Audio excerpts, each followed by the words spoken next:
નમસ્કાર મિત્રો, આપણી આ ચેનલમાં તમારું સ્વાગત છે. અને જુઓ, વિક્રમ ઠાકોર અને નવગણજી ઠાકોર સમાજ વિશે શું બોલ્યા, જુઓ આગળ પૂરો વિડીયો. વિક્રમ ઠાકોર અને નવગણજી ઠાકોર શું બોલ્યા, જુઓ આગળ પૂરો વિડીયો. અને વિડીયો પસંદ આવે તો લાઈક, સબસ્ક્રાઈબ, શેર કરવાનો ભૂલતા નહીં. જય માતાજી મિત્રો. ઠાકોર સમાજના મને ઘણા બધા ફોન આવે કે ભાઈ એવું બી બની શકે, ચલો બી મને બોલાય ના બોલાય એવું પણ બની શકે, પણ જે હોય તમે જોજો. ઠાકોર સમાજ બહુ મોટો છે અને દરેક પક્ષને સપોર્ટ કરે છે. એવું નથી કે ભાઈ ભાજપ હોય, કોંગ્રેસ હોય, દરેક પક્ષમાં આપણા ઠાકોર સમાજના બધા સારા સારા નેતાઓ પણ છે. તો બસ એટલી જ વિનંતી. પહેલાં તો બધાને જય માતાજી, જય ઠાકોર સમાજ, જય માતાતા. તો હું બધા જ લોકોને પહેલાં તો કહેવા માગું છું, મારા સમાજના અને તમામ લોકોને હું કહેવા માગું છું કે પહેલાં તો આ વિડીયોને વધુ લોકો સુધી શેર કરી દો, જેથી કરીને દોસ્તો આપણા સમાજના કલાકારોને સપોર્ટ મળે. તમારાથી જેટલું બને એટલું કામ કરીને સમસ્ત ગુજરાતના ઠાકોર સમાજને જાગૃત કરો, સમાજને વ્યસન મુક્ત કરો, સમાજ શિક્ષિત થાય એવા સંદેશા આલો, સમાજ કરકસર કરે એવા સંદેશા આલો, સમાજ ખોટા રિવાજ દૂર કરે એવા સંદેશા આલી અને તંદુરસ્ત સમાજનું નિર્માણ થાય. અને આપણું વારંવાર અપમાન થાય છે એટલે સમાજમાં જાગૃતિ આવે. એટલે ફરીવાર ગુજરાત સરકારને હું વિનંતી કરું છું કે તમે વારંવાર અમારું અપમાન કેમ કરો?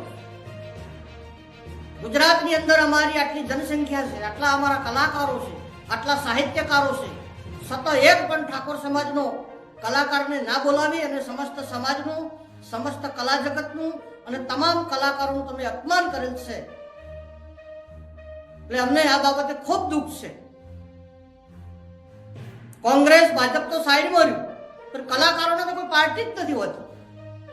એમને તો સર્વ સમાજ સન્માન્ય હોય છે, ગમે એની સરકાર હોય, કલાકારોને કાંઈ હોતું નથી. પણ પરંતુ તમે સમાજ પ્રત્યે ભેદભાવ કરી, કલાકારોનું અપમાન કરી અને સમસ્ત કલા જગતનું, સમસ્ત કલાકારોનું અને ઠાકોર સમાજનું અપમાન કરે છે. એટલે જ્યાં સુધી ગુજરાત સરકાર ઠાકોર સમાજની અને કલાકારોની માફી ના માગે ત્યાં સુધી કોઈ પણ કલાકાર સરકારી પ્રોગ્રામમાં ઇન્વોલ્વ ના થાય તેવી વિનંતી કરું છું. અને તમારા કાર્યક્રમના માધ્યમથી સમાજને જાગૃત કરો, સમાજને એક કરો અને આવનારી ભાવિ પેઢી માટે તંદુરસ્ત સમાજનું નિર્માણ થાય એવી તમામ કલાકારોને વિનંતી કરું છું. અને તમને સરકાર